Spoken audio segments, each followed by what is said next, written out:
When Sanballat heard that we were rebuilding the wall, he became angry and was greatly incensed. He ridiculed the Jews, and in the presence of his associates and the army of Samaria, he said, "What are those feeble Jews doing? Will they restore their wall? Will they offer sacrifices? Will they finish in a day?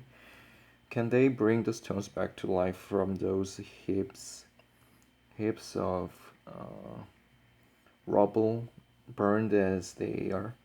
Tobiah the Ammonite, who was at his side, said, "What they are building, if even a fox climbed up on it, he would break down their wall of stones. Hear us, O our God, for we are despised. Turn their insults back on their own heads. Give them over as plunder in the land of captivity. Do not cover up their guilt or bolt out their sins from your sight, for they have thrown insults in the face of the builders." So we rebuilt the wall till all of it reached half its height, for the people worked with all their heart.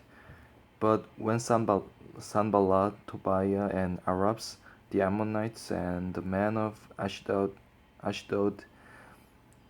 heard that the repairs to Jerusalem's walls had gone ahead and that the gaps were being closed, they were very angry.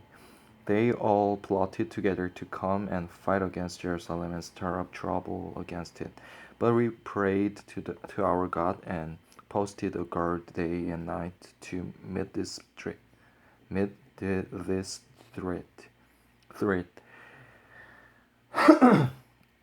Meanwhile, the people in Judah said, "The strength of the laborers is giving out, and there is so much rubble that we cannot rebuild the wall." Also, our enemies said, "Before they know it or see us, we will be right there among them and will kill them and put an end to the work." Then the Jews who lived near them came and told us 10 times over, "Wherever you turn, they will attack us."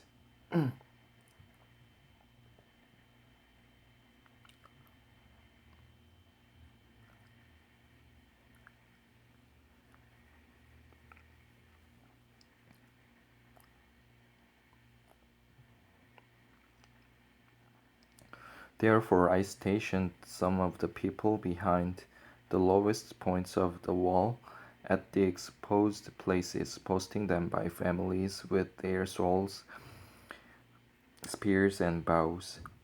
After I looked things over, I stood up and said to the nobles, the officers, and the rest of the people, "Don't be afraid of them. Remember the Lord, who is great and awesome, and fight for your brothers, your sons, and your daughters, your wives, and your homes." When our enemies heard that we were aware of their plot and that God had frustrated, we all returned to the wall, each to his own work. From that day on, half of my men did the work, while the other half were equipped with spears, shields, bows, and armor. The officers posted themselves behind all the people of Judah who were building the wall. Those who carried materials did their work with one hand and held a weapon in the other, and each of the builders wore his sword at his side as he worked. But the man who sounded the trumpet stayed with me. Then I said to the nobles, the officers, and the rest of the people, "The work is extensive and spread out, and we were widely separated from each other along the wall.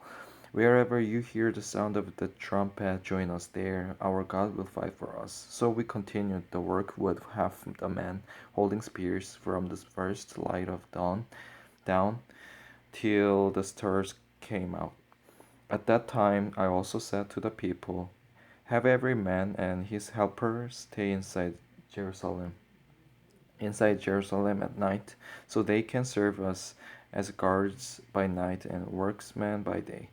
Neither I nor my brothers nor my men nor the guards with me took off our clothes. Each had his weapon, even when he went for water.